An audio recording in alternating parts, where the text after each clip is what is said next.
Amahoro nshuti z'umusaraba wa Yesu Kristo, bakunzi b'ijambo ry'Imana, bakunzi ba Hofami, tubahaye ikaze mu ijambo ry'Imana. Reka dushimire wowe ukoze subscribe, wowe utarabikora bikore, ubane natwe mu ivugabutumwa. Reka dusenge. Uhoraho Mana ishobora byose, muri nyir'ijuru n'isi, ndagushimiye ndaguhimbaje, ngushimiye ko unyemereye ukampa uyu mwanya ngo mvuge ku ijambo ryawe. Nsengeye buri wese ugiye kuryumva, nanjye ugiye kurivuga umfashe, byose ni mu izina rya Yesu Kristo umwami wacu, amen. Uyu munsi tuje gusubiza ikibazo cya 9 mu byibazwa na benshi. Kubyarwa ubwa kabiri ni iki? Cyangwa se kuvuka ubwa kabiri ni iki? Aya magambo yombi afite ubusobanuro bumwe. Kuvuka ubwa kabiri, kubyarwa ubwa kabiri. Yohana 3:5-6 haravuga ngo, Yesu aramusubiza ati, ni ukuri ndakubwira yuko umuntu utabyawe n'amazi n'umwuka atabasha kwinjira mu bwami bw'Imana. Ikibyarwa n'umubiri nacyo ni umubiri, ikibyarwa n'umwuka nacyo ni umwuka. Nubwo benshi bapingaga Yesu Kristo, ariko Nikodemu we yemeraga Yesu Kristo. Uyu uvugwa ni Nikodemu. Nikodemu ni umufarisayo wasanze Yesu nijoro.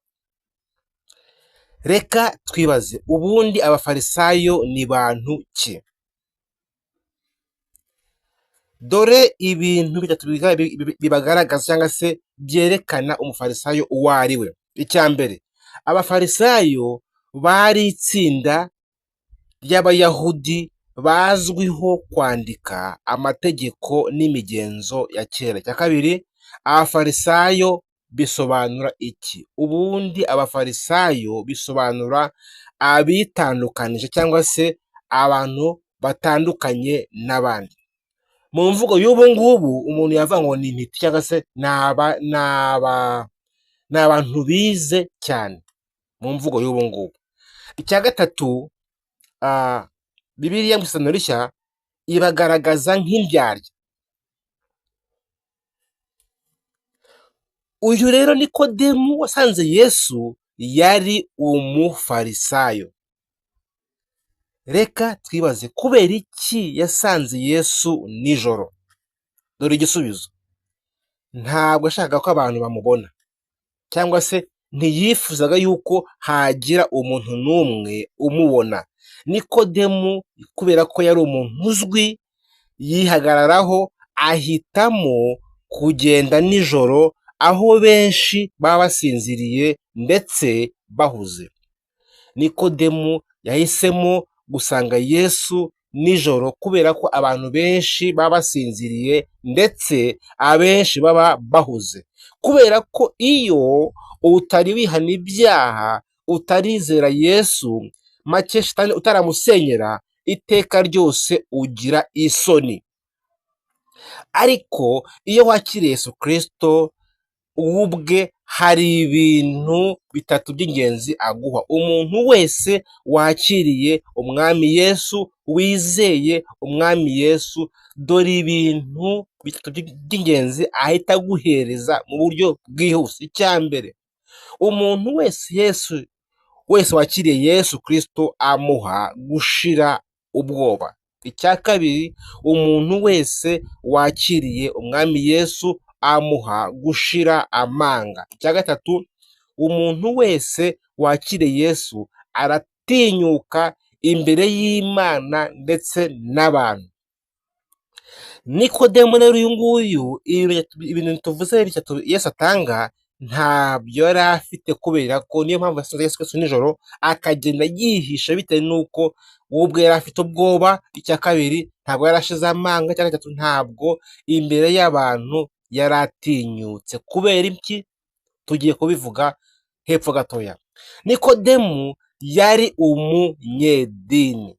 Na n'uyu munsi iyi si igwije abanyedini benshi batigeze bahura na Yesu, batigeze bizera cyangwa ngo bihane ibyaha. Mu mvugo yumvikana, banze kwakira umwami Yesu Kristo.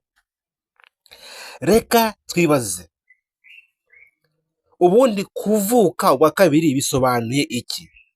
Kuvuka ubwa kabiri bisobanuye kwihana ibyaha. Icya kabiri bisobanuye kuhagirwa. Icya gatatu bisobanuye guhindurwa mushya. Icya kane uba wemerewe cyangwa se uba uhaye umwuka wera icyicaro. Tito 3:5 haravuga ngo iradukiza itabitewe n'imirimo yo gukiranuka twakoze, ahubwo kubw'imbabazi zayo idukirisha kuhagirwa, ariko kubyarwa ubwa kabiri, ikadukirisha no guhindurwa bashya n'umwuka wera. Haleluya! Umuntu wese umaze kwihana ibyaha aba abaye umukandida ugomba guhabwa umwuka wera nk'uko Luka yabivuze. None se ko muzi guha abana banyu ibyiza kandi muri babi, so wo mu ijuru ntazarushaho rwose guha umwuka wera abamumusabye? Luka 11:13. Reka twibaze, wabyarwa ute kandi waravutse ukaba umaze gukura? Wabyarwa ute kandi waravutse ndetse ukaba umaze gukura? Tuvuge waravutse uri agahinja, urakura, utangira kugenda, ugize imyaka 7, ugize imyaka 10, ugize imyaka iri hejuru yayo. Ese ni gute wakongera kuvuka kandi wamaze gukura? Dore igisubizo. Hari itandukaniro ryo kuba uri mukuru ufite igihagararo ariko uri umwana mu mwuka. Umuntu ashobora kuba ari mukuru mu gihagararo cyangwa se mu myaka, ariko ari umwana mu mwuka.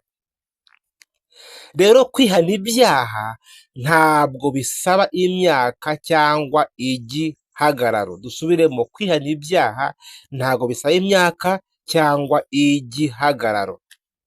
Gusa muri iyi minsi amadini menshi cyangwa se amatorero menshi yo hari imyaka afatiraho kugira ngo umuntu abashe kumwigisha, niyizera bamwatuza agakiza nawe ajye mu bana b'Imana. Amadini menshi afatira ku myaka 12. Kubera iki? Kubera ko imyaka 12 na Yesu Kristo ayigize, Bibiliya ko ngo yajyaga ajya mu masinagogi cyangwa se mu rusengero, akajya kuganira ibyanditswe byera n'abayobozi b'itorero.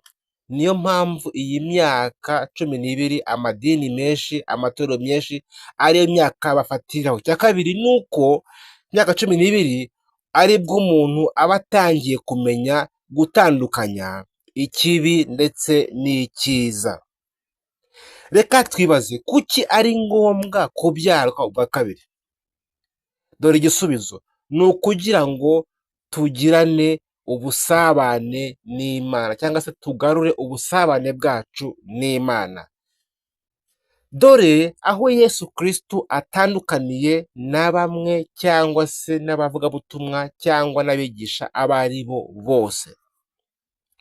Yesu Kristo ntabwo ajya yirengagiza umuntu wese umusanze. Kubera iki?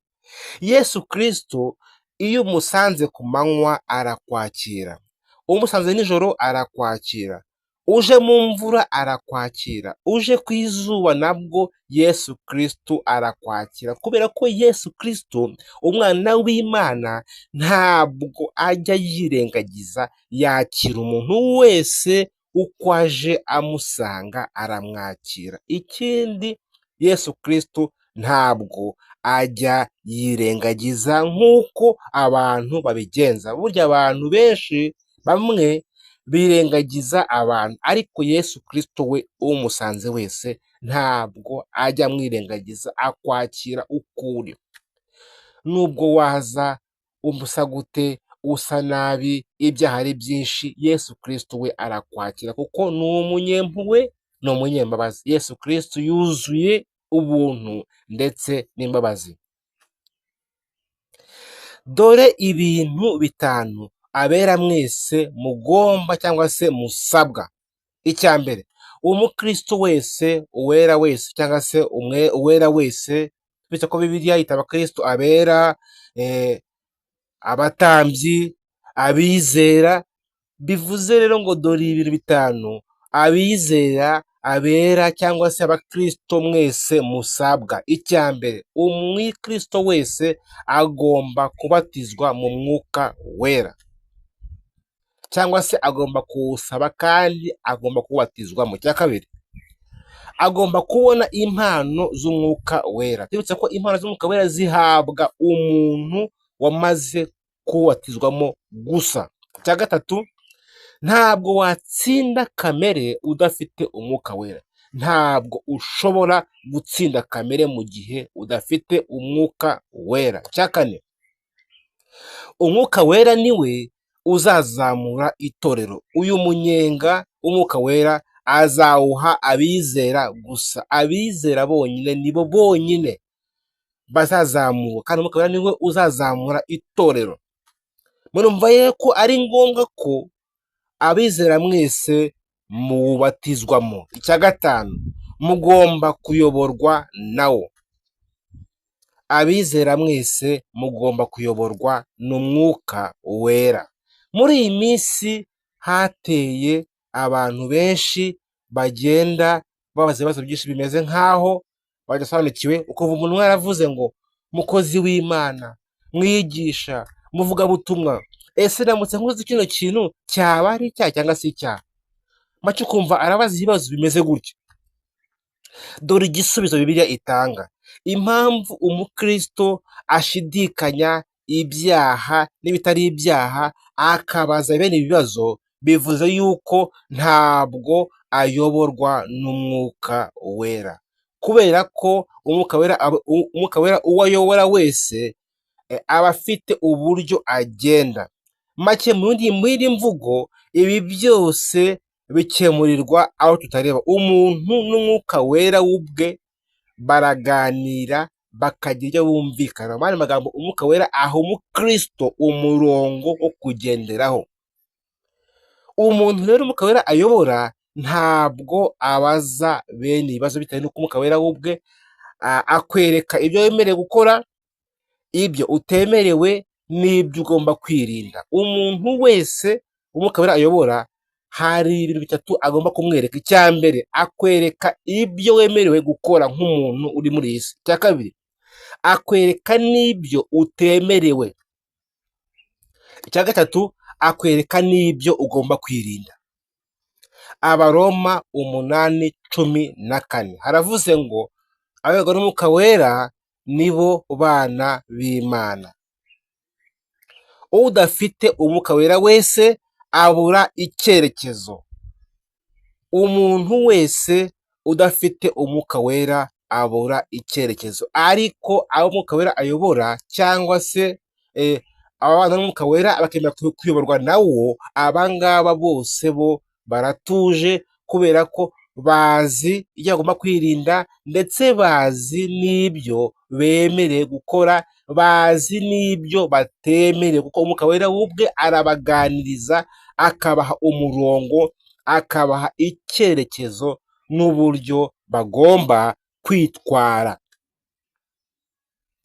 Reka tubagire inama. Bantu b'Imana mwese mugomba kuvuka ubwa kabiri, kuko mwavukiye mu byaha, mukeneye kugarura ubusabane bwanyu n'Imana.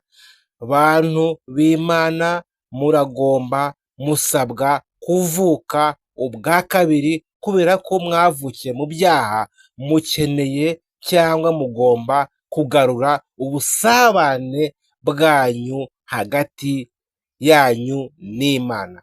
Nimwakire ijambo ry'Imana, muhaye muronke. Amen.